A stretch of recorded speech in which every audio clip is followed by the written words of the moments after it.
Good morning students. और आपको हम chapter number 5 which is known as,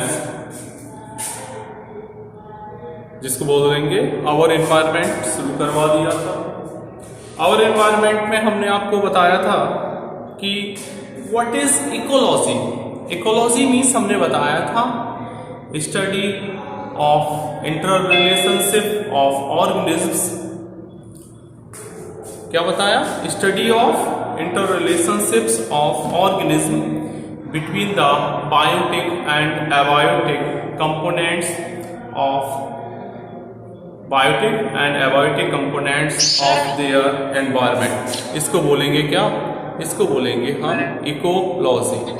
ठीक है, ये तो इकोलॉजी की बात हो गई।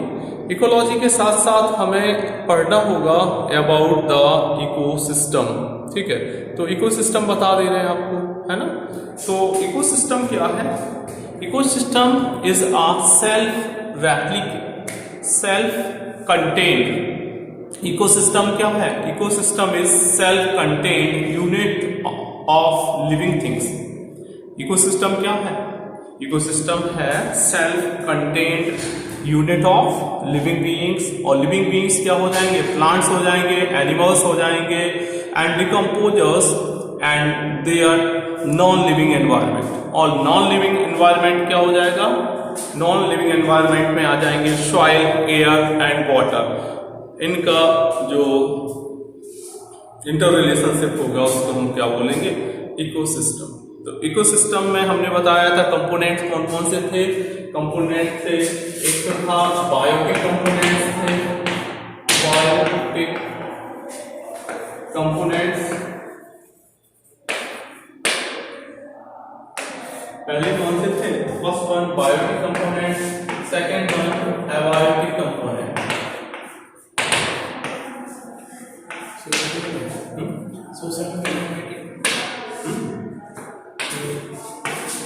Biotic, abiotic. ठीक है, तो बायोटिक जो है, बायोटिक में लिविंग कंपोनेंट्स बोल सकते हैं, लिविंग कंपोनेंट्स। और एबायोटिक को क्या बोलेंगे? Non living component. Biotic components में हमने बताया था इसमें इंक्लूड किया गया लिविंग ऑर्गेनिज्म को with which the organism interact, जो जिनमें से वो आपस में इंटरैक्ट करते हैं। ऑल एनिमल्स आ जाएंगे, प्लांट्स आ जाएंगे, माइक्रो ऑर्गेनिज्म्स आ जाएंगे। और इसमें 3 टाइप के ऑर्गेनिज्म होंगे, बता चुके हैं। क्या क्या बता चुके हैं? Producers, consumers, decomposer. प्रोड्यूसर्स जो होंगे वो क्या होंगे? ऑल ग्रीन प्लांट्स होंगे जो कि फोटोसिंथेसिस के थ्रू अपना फूड सेल्फ बना लेंगे, तो वो प्रोड्यूसर्स हो गए। कंज्यूमर्स वो होंगे जो कि डायरेक्टली और इनडायरेक्टली डिपेंड होंगे ऑन द प्लांट्स। और डिकम्पोजर्स होंगे, उनको बोलेंगे जो कि dead and decay organic material से फूड लेंगे, तो वो तो हो जाएंगे बायोटिक कंपोनेंट्स। एबायोटिक कंपोनेंट्स को जैसा कि हम बता चुके हैं क्या कहते हैं? नॉन लिविंग कंपोनेंट्स बोलते हैं। और ये नॉन लिविंग कंपोनेंट्स होंगे, इनमें फिजिकल फैक्टर्स हो जाएंगे। कौन कौन हो जाएंगे? सच एज हमने बताया था। क्या क्या बताया था? क्लाइमेटिक फैक्टर्स, एग्जाम्पल में हमने एयर बताया था, वाटर बताया था, temperature, humidity, light, wind, precipitation etcetera, ये बताए थे। फिर हम बता रहे थे आपको अबाउट द, क्या बता रहे थे? About the types of ecosystems. तो अब हम आपको बता रहे हैं टाइप्स ऑफ इकोसिस्टम्स। देखो यहां टाइप्स ऑफ इकोसिस्टम बहुत इंपॉर्टेंट है। Types of ecosystem. इकोसिस्टम के हम क्या बता रहे हैं आपको? टाइप, कितने टाइप के इकोसिस्टम हो सकते हैं। तो बायोस्फीयर में इकोसिस्टम को क्लासिफाइड हम 3 बेसिस पे कर सकते हैं। कौन कौन से ये 3 बेसिस हैं? एक तो है नेचर, दूसरा duration and size. Very good, Nandini का सब बिल्कुल सही बोल रही है। Nature, duration and size. तो बेसिस क्या है? बेसिस जो है, how can be classified ecosystem? तो basis are, first one, there are 3 basis: nature, क्या हो जाएगा, पहला हो जाएगा नेचर, ठीक है। दूसरा क्या हो जाएगा, दूसरा हो जाएगा ड्यूरेशन, ठीक है। तीसरा क्या हो जाएगा, तीसरा हो जाएगा साइज, ठीक है। पहले नेचर देखो। नेचर का मतलब है कि वो नेचुरल है, अपने आप बना है बाय नेचर, और ये मैनमेड है, दैट इज आर्टिफिशियल है, एक तरीका ये हो जाएगा इसका टाइप ऑफ इकोसिस्टम का। दूसरा ड्यूरेशन, शॉर्ट लिव्ड है, एनुअल है, वाइड, मतलब शॉर्ट लिव्ड है, थोड़े से ड्यूरेशन के लिए है, या फिर बहुत सारे समय के लिए है, हमेशा के लिए लॉन्ग लास्टिंग है। जैसे पॉन्ड देखा होगा, अभी बारिश हो रही है, वो बन गया, वो टेम्परेरी बोलेंगे, और एक परमानेंट हो जाएगा ड्यूरेशन के बेसिस पे देखें तो वो शॉर्ट लिव्ड है। बरसात आई, बन गए, इकोसिस्टम बना। इसके बाद फिर धूप, जो मौसम होता है समर का, गर्मियों में देखेंगे तालाब सूख जाएगा, अब उसमें क्या बचा, कुछ नहीं बचा, वो इकोसिस्टम जीरो हो गया। तो एक बेसिस ये भी है, कौन सा बेसिस है, this is the basis of classification of any ecosystem on the basis of their duration, okay. And last one is which depend on the size. किस पे डिपेंड करेगा, साइज पे डिपेंड करेगा कि वो स्मॉलेस्ट है, लार्जेस्ट है, कैसा है। अगर आपसे पूछे कि name the largest ecosystem of this biosphere, आप सीधा सीधा बोलोगे ओशियन, समुद्र से बड़ा कोई इकोसिस्टम नहीं है। अगर टेरेस्ट्रियल की बात करें तो डेजर्ट हो सकता है, फॉरेस्ट हो सकता है, ये भी खूब बड़े, बहुत बड़े इकोसिस्टम है। और आपसे सबसे छोटा अगर इकोसिस्टम पूछें तो आप बोल दोगे पॉटेड प्लांट। अगर जैसे आपने एक गमला लगा दिया है छोटा सा, ठीक है, उस गमले में कोई प्लांट लगा दिया तो प्लांट क्या हो गया, प्रोड्यूसर हो गया, उसके ऊपर इंसेक्ट वगैरह होंगे, हर्बीवोर होंगे या कार्निवोर, तो एक फूड चेन, मतलब एक इकोसिस्टम बनेगा कि नहीं बनेगा। डिकम्पोजर्स भी होंगे, बैक्टीरिया भी नीचे होंगे, पत्तियां गिरेंगी तो डिकम्पोज किसमें होंगी, इनसाइड द पॉट होंगी, ठीक है। तो वो क्या हो गया, स्मॉलेस्ट हो गया। तो ये साइज के ऊपर डिपेंड करेगा। इसको क्या बोलेंगे, साइज के बेसिस पे बात करेंगे इसको कि कितने साइज का इकोसिस्टम है। तो सबसे पहले बात करते हैं किसकी, on the basis of ecosystem, nature के इकोसिस्टम के बेसिस पे कि कैसा नेचर है। दो तरीके के होंगे, एक होंगे नेचुरल इकोसिस्टम और दूसरे होंगे आर्टिफिशियल इकोसिस्टम। किस बेसिस पे अभी हम बता रहे हैं आपको, हम बता रहे हैं आपको नेचर के बेसिस पे, नेचर नेचर के बेसिस पे देखें तो जैसा कि आपको सब लोग जानते ही हैं, क्या हो जाएगा, पहला जो होगा उसको कहेंगे हम, first one is natural ecosystem, ठीक है। और दूसरा क्या हो जाएगा, दूसरा हो जाएगा आर्टिफिशियल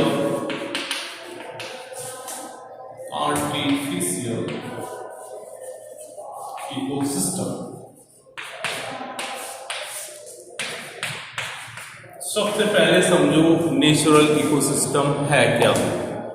नेचुरल इकोसिस्टम का मतलब है these ecosystem operate in the nature by themselves. ये सेल्फ सस्टेन्ड होंगे, सेल्फ कंट्रोल्ड होंगे, विदाउट एनी ह्यूमन इंटरफेरेंस। इसमें कोई भी ह्यूमन की इंटरफेरेंस नहीं होगी, कुछ ज्यादा मतलब नहीं होगा।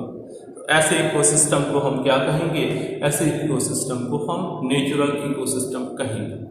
अगर बात करें हम टेरेस्ट्रियल इकोसिस्टम की, तो टेरेस्ट्रियल इकोसिस्टम जो है उसमें सबसे बेस्ट एग्जाम्पल डेजर्ट हो सकता है, फॉरेस्ट हो सकता है।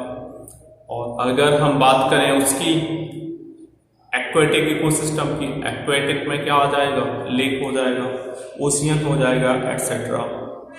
ये कॉमन एग्जाम्पल है नेचुरल इकोसिस्टम की। बात करेंगे हम अबाउट द आर्टिफिशियल इकोसिस्टम। दूसरा क्या है, ये आर्टिफिशियल।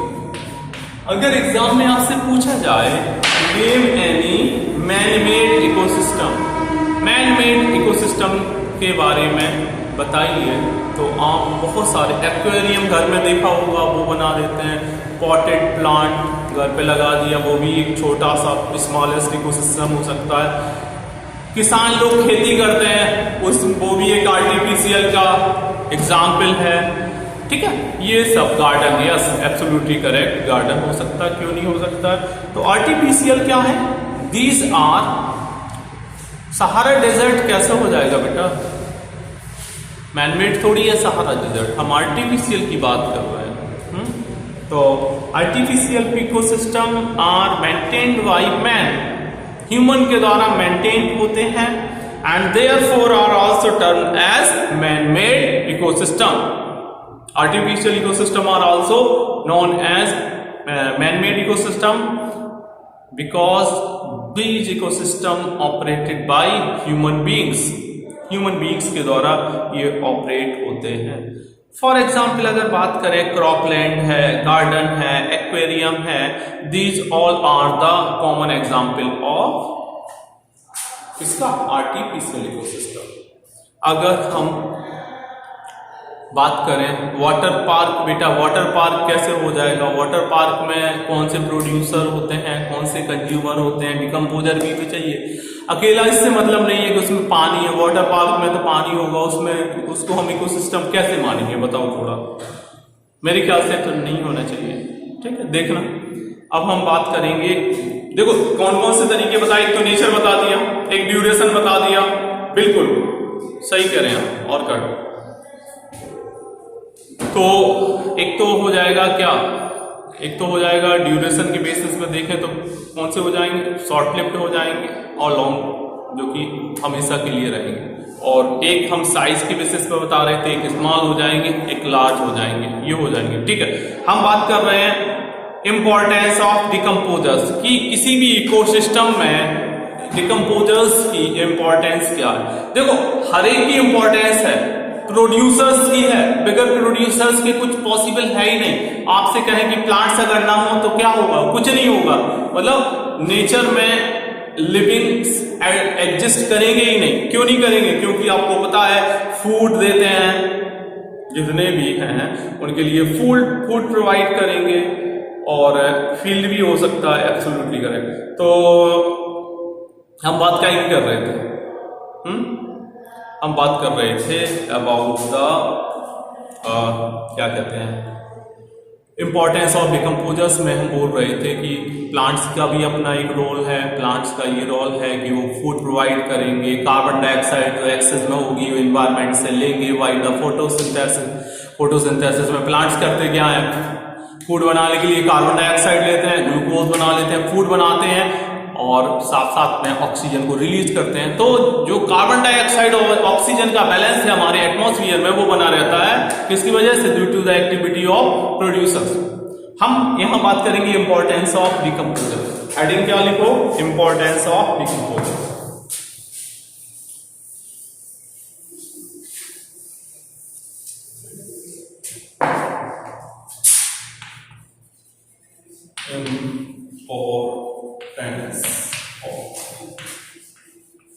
डिकम्पोजर्स,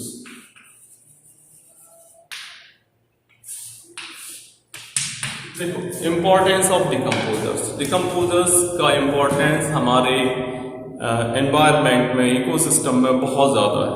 कैसे है समझो पहले।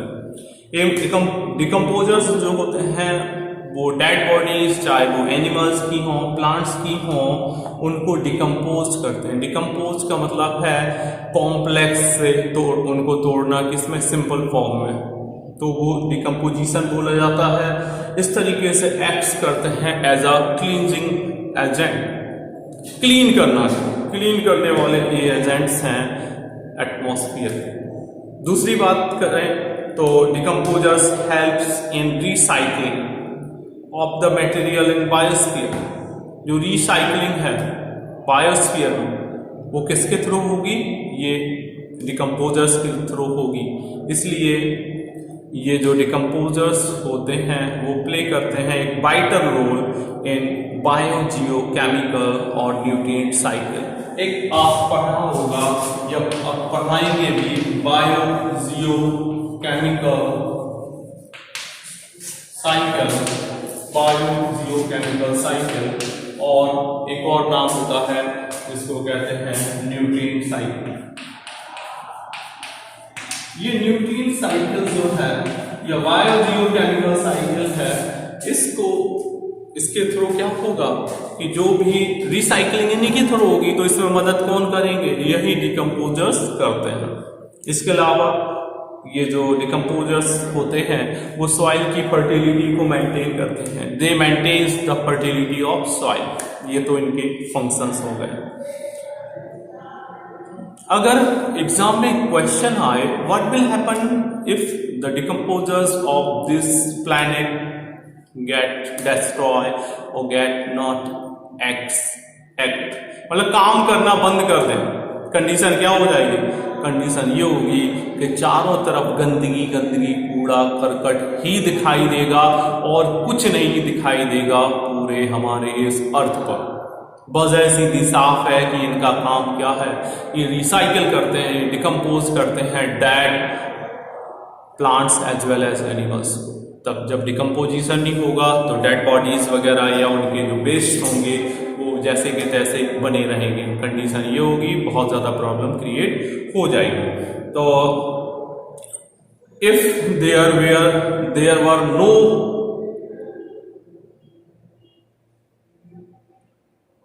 बात बेटा करेंगे, पहले ये हम अपना टॉपिक कंप्लीट कर लें, फिर हम बात करेंगे, डोंट वरी, ठीक है। और हम बात कर रहे हैं if there were no decomposers the earth would have been a heap of dead organism. क्या बन जाएगा? एक हीप ऑफ डेड ऑर्गेनिज्म। पूरी की पूरी चारों तरफ हमें क्या दिखाई देंगे? डेड ऑर्गेनिज्म ही दिखाई देंगे। बहुत ज़्यादा प्रॉब्लम क्रिएट हो जाएगी अगर डिकम्पोजर्स अपना काम करना बंद कर दें। अब हम बात करेंगे about the food chain. This is the most important topic of this chapter and the topic is food chain.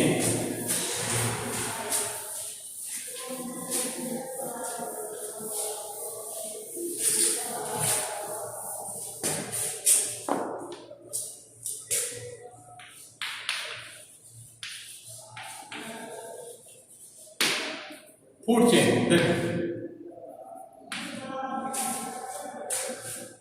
Food chain देखो, फूड चेन को आप लिख लो, डेफिनेशन क्या होगी? It is a sequence of organism. ये क्या है? सीक्वेंस, नोट करो। It is a sequence of organism through which, it is a sequence of organism through which energy is transferred in the form of food, energy is transferred in the form of food by the process of one organism consuming the other, by the process of one organism consuming the other। अब एक चीज और clear कर दें, जो food chain होती है वो यूनिडायरेक्शनल होती है। तो हम बोल सकते हैं in a food chain there is unidirectional flow of energy from sun to producer.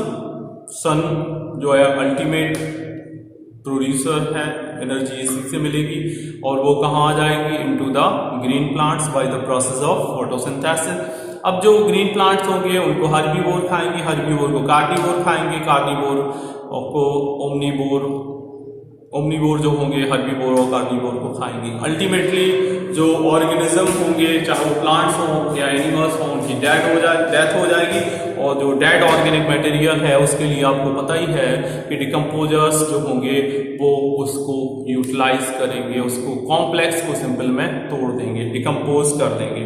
तो जैसा कि हम बता रहे थे, in a food chain there is unidirectional flow of energy from sun to producers and subsequently to series of different types of consumer. एक sequence बनता है पूरा, उसके थ्रू ये एनर्जी का ट्रांसफर हो जाता है। Usually there are 3 or 4 trophic levels in the food chain. एक फूड चेन में लगभग 3 से 4 ट्रॉफिक लेवल्स होते हैं और कुछ फ्यू जो चेन्स हैं देयर में भी मैक्सिमम ऑफ 5 ट्रॉफिक लेवल्स। लेकिन कुछ फूड चेन ऐसी हैं जिनमें मैक्सिमम ट्रॉफिक लेवल की संख्या 5 भी हो सकती है, 5 या 5 से अधिक, 5 ही मैक्सिमम है। एट ईच ट्रांसफर प्रत्येक ट्रांसफर में देखें तो generally 80 to 90% of energy is lost, लगभग 80 से 90% एनर्जी का लॉस्ट हो जाता है।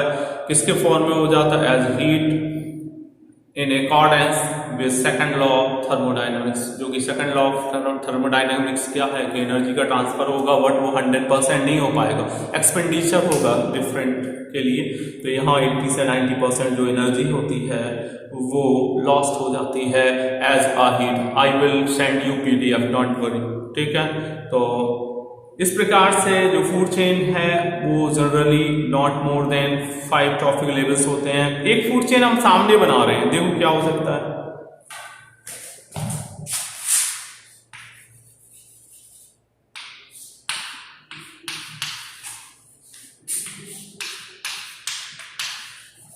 एक सिंपल सी फूड चेन देखो, grass deer line, grass deer, ठीक है, ग्रास डियर लाइन।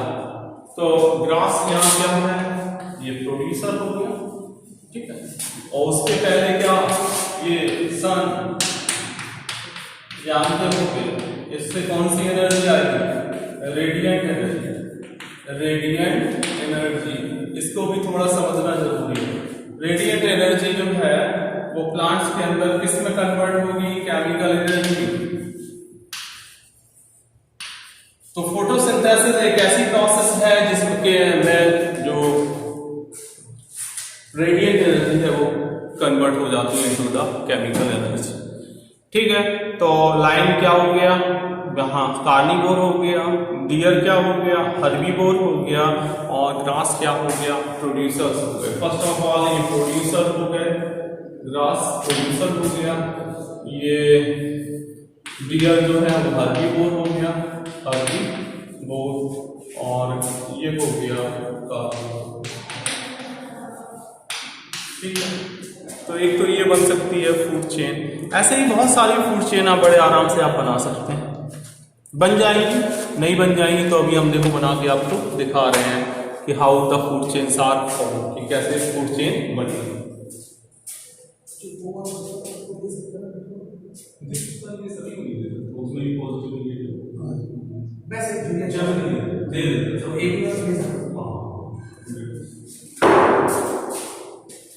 तो हम जैसा कि बता रहे थे फूड चेन और भी लंबी दिखा सकते हैं। जैसे सपोज ये है ग्रास है, ग्रास को ग्रासहोफर, ग्रासहोफर, ग्रासहोफर को कौन खा लेगा? फ्रॉग, फ्रॉग को कौन खा लेगा? स्नैक, स्नैक को कौन खा लेगा? ईगल, हॉक, एटसेट्रा, मैंगूज भी खा सकता है। तो एक लंबी फूड चेन यहाँ हमने दिखा। ऐसी भी एक फूड चेन हो सकती है, नहीं हो सकती, हो सकती है।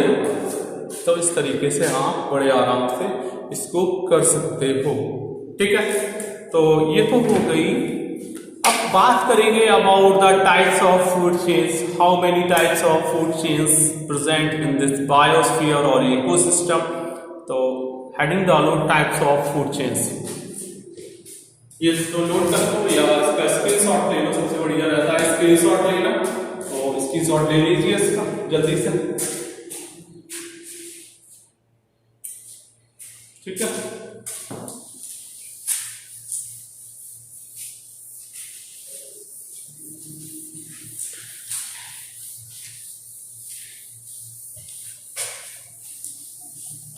अब बताने जा रहे हैं about the types of food chains, types of food chains, ठीक है। टाइप्स ऑफ फूड चेन्स की बात करें तो दो टाइप की फूड चेन्स होती हैं। एक तो ग्रेजिंग फूड चेन होती है और एक होती है डेट्रिटस। दो टाइप की फूड चेन होती है। Thank you.